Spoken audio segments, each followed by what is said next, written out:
dia, pessoal, tudo bem? Olha só, a gente vai trabalhar com a terceira lei de Newton agora, princípio da ação e reação, como ela é conhecida, e ela tem a ver, ela se relaciona com a primeira e com a segunda lei a partir do momento em que a gente vai estudar a origem dessas forças. Então, a gente, só para retomar, a primeira lei de Newton, o princípio da inércia, vai descrever e justificar, ou observar as causas do movimento quando não existe força resultante atuando. Ou seja, quando não tem nenhuma força resultante atuando sobre o corpo, ele tende a permanecer no estado de movimento que ele se encontrava, ou de repouso. Tá? Esse é o princípio da inércia. Agora, e se houver força resultante? Vai acontecer alguma coisa com o objeto?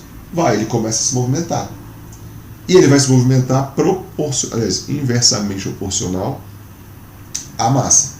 Porque se a massa é grande, ele se movimenta com menor velocidade e assim por diante. Então, de maneira geral, o que a gente tem aqui na terceira lei é o estudo dessas forças. Que tipo de forças são essas? Onde que elas têm origem? Quais são as características dessas forças? Como é que você gera uma força? Então eu coloquei nesse meu slide alguns exemplos. O martelo batendo no prego, ele gera uma força do martelo no prego, que é a força vermelha. Mas também existe uma força do prego no martelo, que é a força azul. Quando a gente sobe em algum lugar e pula, a gente cai porque existe uma força puxando a gente. Essa força é feita pelo planeta. É a força gravitacional, que a gente costuma chamar de peso. Mas existe uma outra aí que a gente não costuma falar, eu vou falar dela hoje. Tá? O foguete. Para o foguete ter a propulsão para cima, ele precisa ejetar uma massa de gás para trás, para baixo. Por que isso acontece? Isso tudo tem a ver com o princípio da ação e reação. Então vamos lá. Primeira coisa que a gente tem que levar em consideração. Newton mostrou que todas as forças surgem em pares. Como assim? Não existe a formação de uma força única. Neste caso aqui, no primeiro exemplo do martelo, por exemplo, o martelo ele quer gerar uma força no prego para ele entrar na mesa. O martelo gera uma força. Essa força aqui, ela só existe se tiver contato entre os dois. E para que haja um contato, esse contato vai gerar uma interação que os dois corpos sentem. Então, automaticamente, quando o martelo empurra o prego, ele vai ser empurrado com a mesma força que ele empurrou o prego. Tá? Da mesma forma que o foguete, no terceiro exemplo, mais simples, para o foguete ser empurrado para cima, ele tem que empurrar para baixo uma massa de gás para impulsionar ele. Mesma coisa, imagine você de patins, encostado numa parede. Se você quer se lançar na outra direção, você empurra a parede para começar a andar para o outro lado. Você aplica uma força na parede, automaticamente você recebe uma outra força. Então não existe nenhuma possibilidade de você ter uma força só de um lado. Por quê? Para você ter essa força, você tem que ter a interação entre duas partes. Então sempre as forças existirão em pares. Tá bom? Só chamar a atenção que agora, por exemplo, que eu acabei de dar, a pessoa de patins, por exemplo. Se tem aqui uma pessoa de patins, imagine aqui o meu desenho. Isso aqui são os patins da pessoa, dá para entender, e ele vai empurrar uma parede, por exemplo, que eu dei aqui agora. Pensa bem, essa cor aqui eu estou achando meio fraca, vamos botar uma outra um pouquinho mais escura. Pensem bem, gente, se esse menino empurrar a parede para cá, a força está na parede, força 1, é um vetor, Ele vai sofrer um movimento, para aquele lado, na outra direção. Isso quer dizer que ao mesmo tempo que ele empurra a parede também empurra ele. Força 2. Só que no sentido contrário. Por quê? Para que um empurre o outro, tem que ter uma interação. Essa interação da mão com a parede faz com que as forças estejam nos dois lados. Você não tem como empurrar só de um lado. Então, pelo princípio da ação e reação, o mais importante é as forças surgem em pares. Mas aí tome cuidado. Qualquer força pode ser o par ação e reação? Ou qualquer par de forças? Não. Tá? Cuidado. Esse garoto ele tem um peso. O peso dele puxa para baixo. Mas o peso e a força 1 não formam par ação e reação. Não é porque tem duas forças no desenho que você pode chamar de ação e reação. Cuidado. Para ser um par ação e reação, 5 características têm que ser levadas em consideração. Todo par ação e reação tem que ter o mesmo módulo. O que é o mesmo módulo? Mesmo valor. Não tem como você empurrar mais a parede do que ela te empurrar, porque a interação é única, é da mão. Mesma direção, no caso ali do meu exemplo, direção horizontal. Sentidos opostos, ou seja, você empurra a parede para a direita, você é empurrado para a esquerda. Atuam em corpos diferentes. Isso quer dizer que uma força está em cima da parede, a outra força está em cima do rapaz. Certo?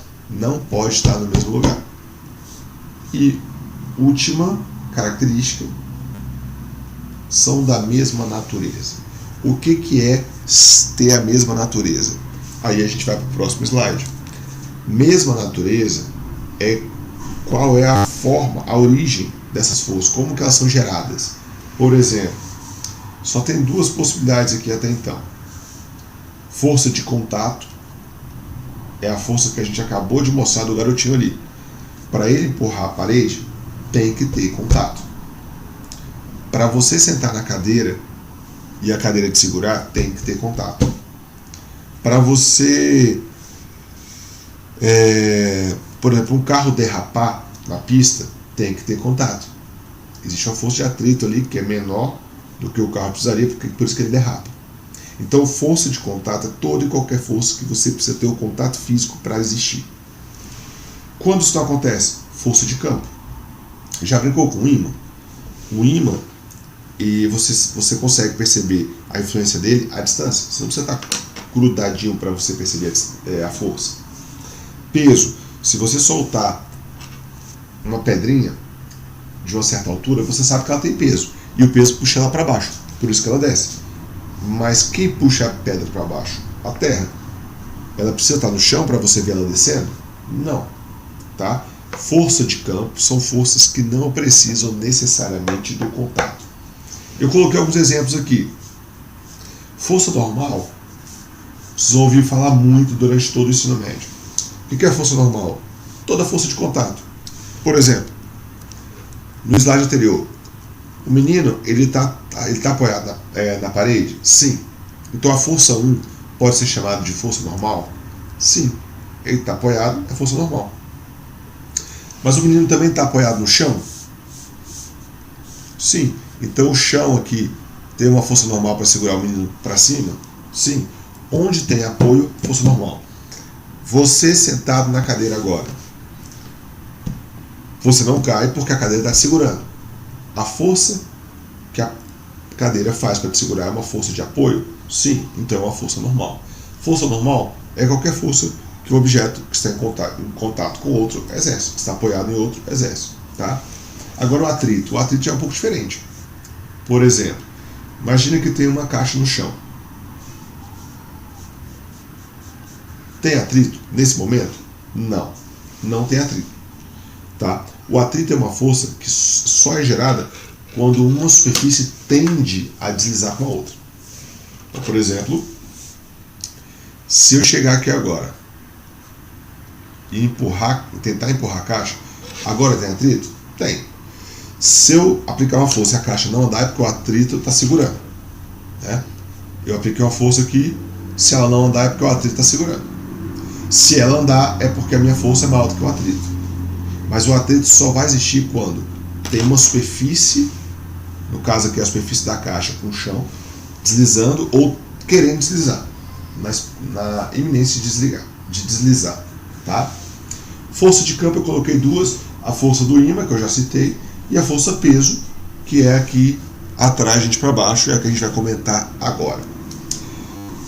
Gente, a força peso ela é comumente representada pela letra P, Tá? Então, normalmente você vai ver o vetorzinho P como uma força.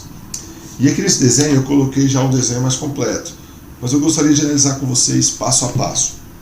Pensem bem, olha só. Vamos lá. Vou só representar esse desenho aqui embaixo de novo.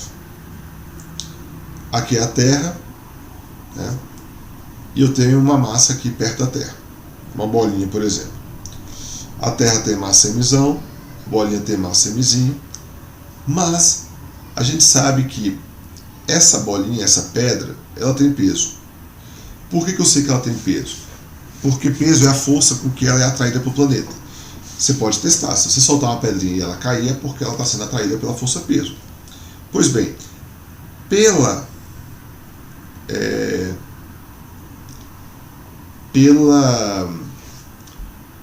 terceira lei de Newton, essa força peso ela não pode surgir sozinha.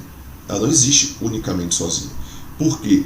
Para surgir o peso, tem que ter uma interação da pedrinha com a Terra. Se não tivesse a Terra, ia ter o peso? Não. Então, só existe o peso porque tem a interação entre a pedra e a Terra. A interação entre dois corpos tem que gerar duas forças. E como é que essas forças são? Aí você tem que lembrar das 5 características. Não pode esquecer. Tá? Vamos lá.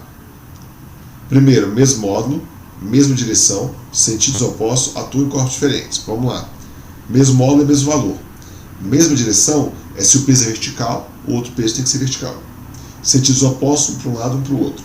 Atuam em corpos diferentes. Lá naquele exemplo, uma força tem que estar na pedra, outra na terra.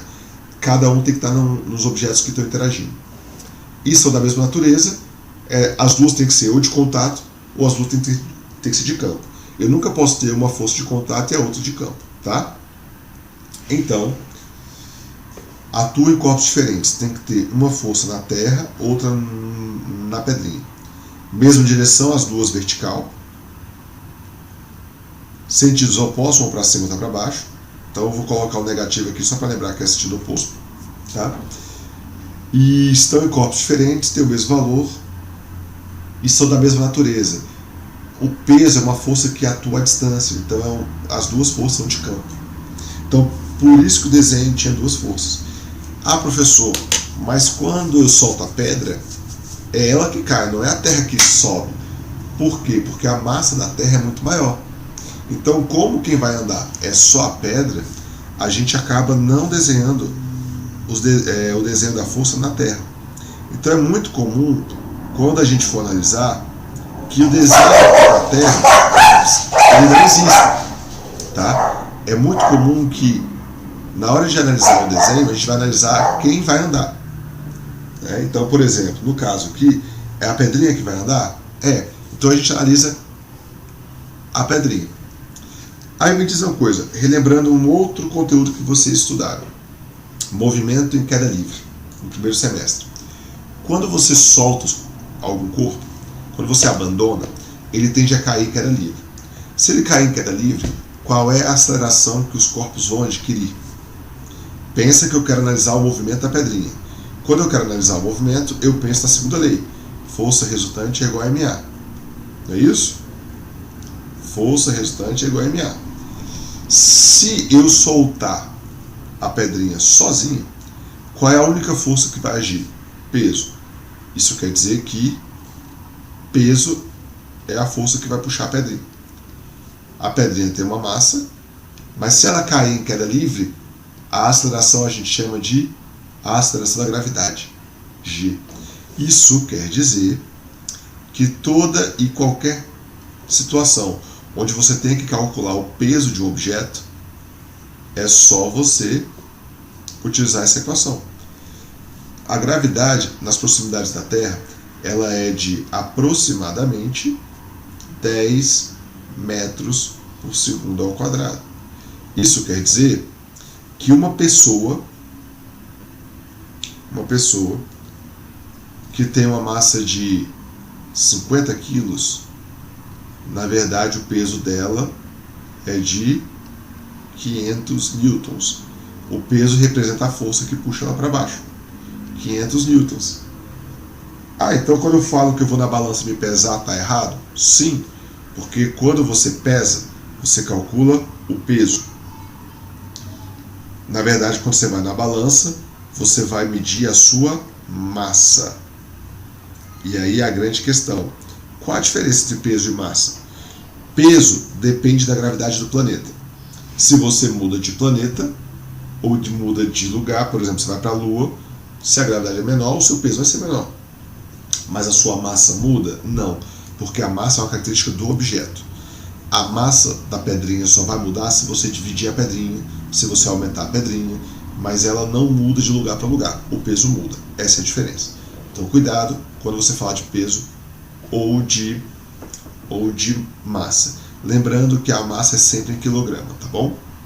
E para terminar, eu citei uma outra força aí, mas a gente não comentou nada mais preciso. A força de atrito. Gente, a força de atrito, ela acontece porque mesmo que a superfície seja extremamente polida, se você aumentar e olhar no microscópio, você vai ver que, por mais polida visualmente falando, ela possui algumas rugosidades.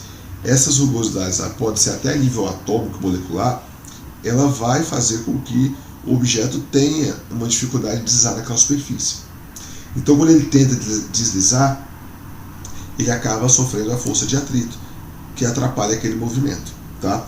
Em geral, como é que você calcula o atrito? A força de atrito, a gente chama de FAT, força de atrito. Ela depende de duas coisas. Primeiro, se a superfície ela é muito rugosa ou não. Por exemplo, uma pista de boliche, ela é mais lisa. O concreto, ele é mais difícil de deslizar, concorda? Então, tem uma constante que a gente chama de μ. Se chama constante de atrito. Esse fator, ele é um fator que é dado, você não precisa saber calcular. O μ é um número que vai de 0 a 1. Se ele for mais perto de 1, é porque tem muito atrito. Se ele for mais perto de 0, é porque a superfície é bem lisa. Então a questão tem que te falar. Só que a força de atrito depende de outra coisa. Já tentou arrastar uma cadeira? Quando você arrasta uma cadeira, ela é fácil de arrastar. Se alguém estiver sentado em cima, aumenta o atrito, é difícil de arrastar, não é? Então, depende da força que o chão faz em você. Qual é a força de apoio que o chão tem que fazer? A gente chama de força normal. Certo? Então cuidado, esse N aqui com a setinha é a força, tá? Não é newtons, tá bom? Então, em geral, a força de atrito, ela depende da força de apoio que o chão tem que fazer. Se você coloca duas pessoas em cima da cadeira, o apoio que o chão faz é maior. Então vai aumentar o atrito. Em geral, a gente não vai trabalhar tanto a parte matemática. Eu estou colocando aqui para vocês entenderem melhor da onde que surge essa força e o que importa. Uma das aplicações mais comuns do atrito é o simples fato de caminhar. Já tentaram caminhar no piso totalmente ensaboado? Você fica escorregando, né? Porque você diminuiu o atrito. Para você caminhar, você precisa do atrito. Porque pensa bem, quando você faz o movimento de caminhar, você empurra o chão para trás. O seu pé, ele acaba empurrando o chão para trás, aí gera um paração e reação. Se você empurra o chão para trás, o chão te empurra para frente, aí você anda. Então, existe um paração e reação no seu caminhar. Certo? Pessoal, por favor, sigam as instruções do cronograma da semana sempre. Lá tem uma proposta de tarefa de leitura para vocês internalizarem bem esse conteúdo. A gente terá na próxima aula um momento de aplicações das leis de Newton, que é resolver exercícios basicamente. Então procurem se organizar para que isso aconteça. Tá bom, gente? Boa semana para vocês, bons estudos e nos encontramos no chat também.